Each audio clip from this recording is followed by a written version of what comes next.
Hello one and all, I am PallyEms and welcome to First Thoughts and Fun, cue the crappy transition. Today we are looking at a game called Hypersensitive Bob, and it comes to you by Sieidi or Sieidi Limited, depending on your pronunciation, and is available on Steam for £3.99 or your regional equivalent if you decide that you want to purchase this upon seeing what the game has to offer. I haven't played very much, played a couple minutes just to make sure the controls work and such. Outside of that, it's pretty much a first impression, going in blind.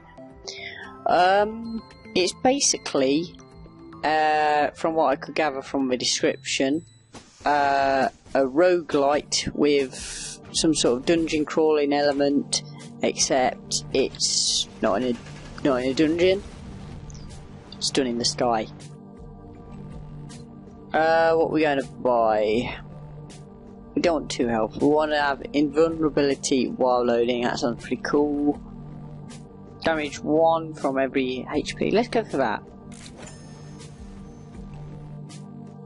And see how our run goes. Now, I don't know if anything you collect from a run, given that it's a roguelite, it like carries over to further playthroughs, or whether it's completely a case of you start with nothing again. But from experience, you know, you kind of need that. You need something to make the game seem like you've made some progress other than your skill getting better. That reticule, it seems to not quite work as you'd like it to always. But I might just be an amateur. And running into bees apparently is not the way to do well in the game. I've got to say the aesthetics it's a bit cutesy. I'm trying to think of a game what it like. I could like draw some correlation to. And not much comes to mind, I'll be honest. But it definitely has that like cartoony aesthetic. So once again, we can try some new stuff. Let's go with that. Let's go with fruit basket, why not? So based on that run, it's hard to tell whether we would have got anything progression wise, because obviously doing so terrible at it. I'm not quite sure why it targets like that. It's trying to force me to shoot that side, and I'm not quite sure why.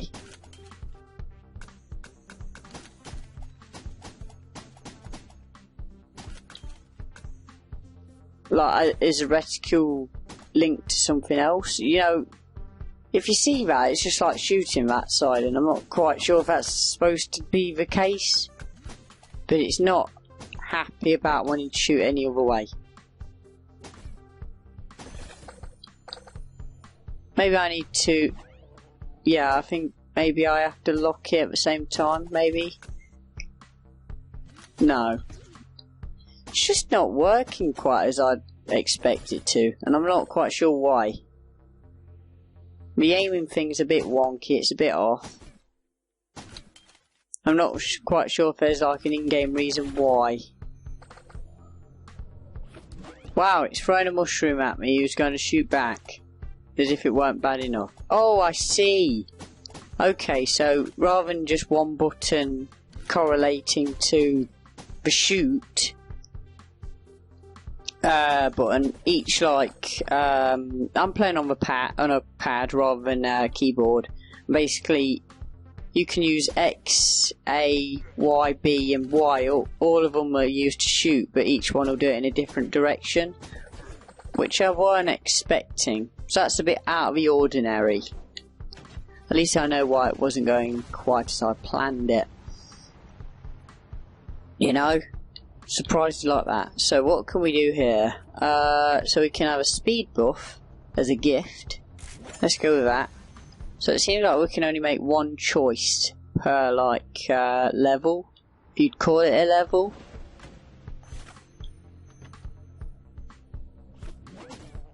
And we have just got owned. It's probably for the best, given that we lost so quickly, like 2 points of health. Let me just show you the menus. because that's quite interesting. The game has key binding, which is great. Also having controller support, as I mentioned, which I'm using. And then as far as settings go, they're a bit wonky. I didn't want it that. I don't know why it's that. But basically, you got to use like I should say A and D to like move it across to like different versions like that. Like going from ultra to high, you'd have to use A rather than like being able to just like. It's a bit odd for a menu, but hopefully I bring that across well.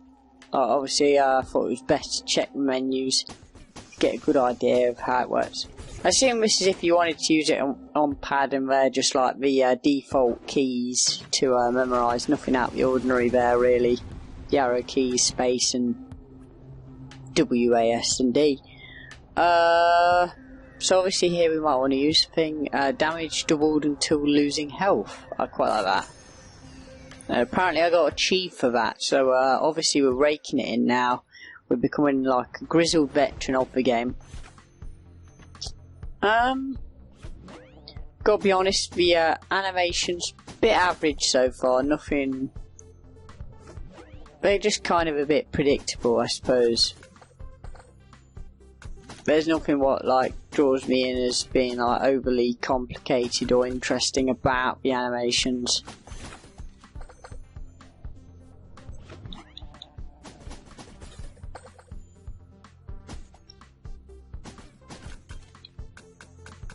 Whew, that was a tough one.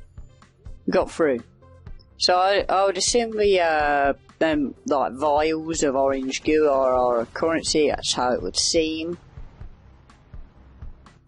So far we haven't seen any like persistent buffs or anything, so I'm going to assume that isn't part of the game. What can we do? No movement penalty when shooting. Shoot 2 extra bullets forward. That would be a nice one to go for, but a random bonus sounds like a lot of fun, so let's do that. So I've just noticed that progress meter at the bottom, so it does have an end state, so it isn't like just endless like you may expect it to be. So we can use them.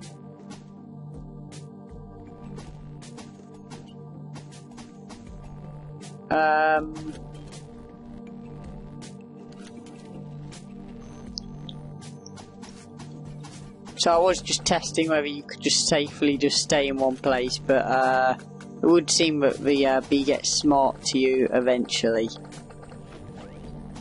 And I raked it in there. Boom. So the enemy variety so far, we've had 4 different enemies and it's been like 3 levels worth of gameplay when I've actually managed to survive. So that's not bad going at all. As far as if they've like acted very differently from each other, well, they've all had like their own unique thing going from one shot. The bees just kind of moves around, acts as an obstacle. The treasure chest obviously just gives you a big gold reward, and the snail just seems to walk diagonally rather than in one straight line like the bee. So see how that works. My max damage of 2, that seems like that would be worth doing. So it's gone up incrementally of like 3.5. I suppose it's each time, I think, maybe a bit more or less. So again, we've been presented with a very tricky customer here.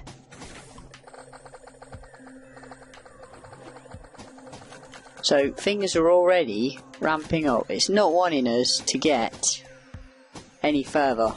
This will of course be our last run because I think I've presented everything what the game has to offer. It doesn't seem like the game has any other difficulty options. So I don't know like how much playability, well I should say replayability it has. You can imagine it'll have a decent amount given the genre in question. So we should be at about 10, I think, or 11. 15%, so that rapidly increased. The reload time, that'd be great to decrease.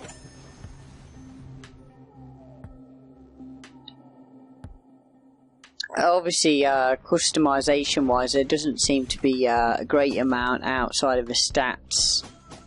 And once again, another enemy type, but it does seem to act a lot similar to the last one we did fight, so I don't know whether it's a stronger variant on it.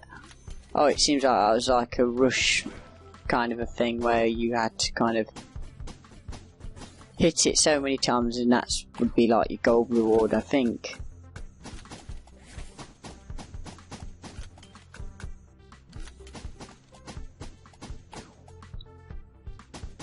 But I'm getting there.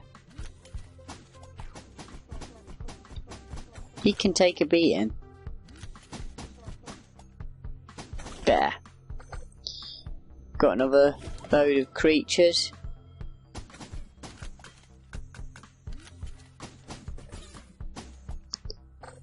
It's getting a little intense, but we've done it. Well, what do we have here?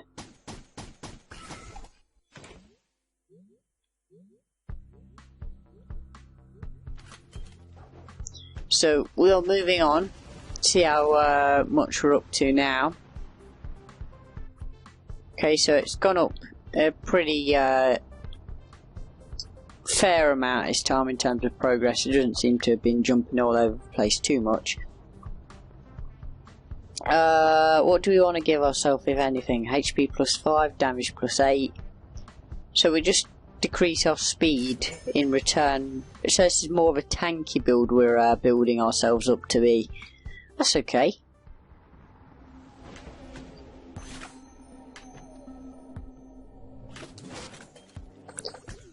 Like I say, gameplay wise, it's an odd one to kind of get used to in terms of controls.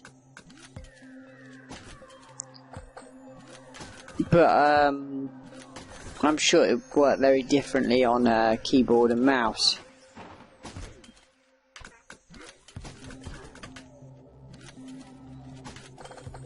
Ouch.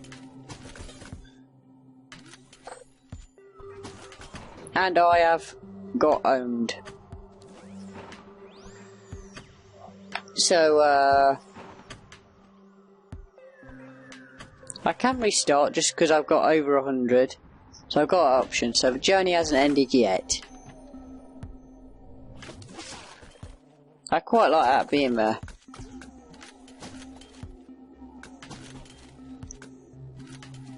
You just seem to be a bit magnetised towards me now. And this time I got owned. So that didn't go well. That restart wasn't worth it.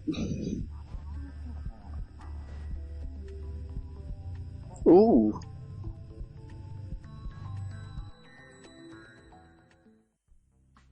So it says unlock, so I assume at some point you could unlock something. But it's totally unknown. Okay, so reach vaccine machine level 5 to unlock. Okay, here we go. So we're getting an idea of what we need to do, and it'll unlock other characters, which you'd hope would play differently. So that kind of clears up one question. I think, overall, I think you'd have to get used to a lot of how the game works. I don't know what that was. That was an odd one. But, yeah,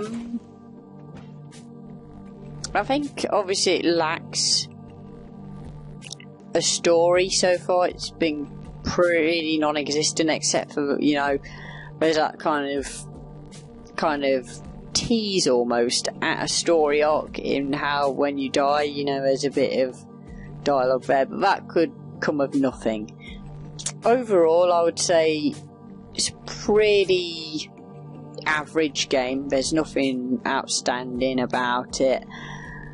However, you know, I suppose the button kind of gameplay for the pad is very interesting. I think once you get used to it, it'd be quite intuitive, maybe. Even though, you know, you'd have to get used to the fact that, you know, you don't need to really aim at all. and that's more you just to move around.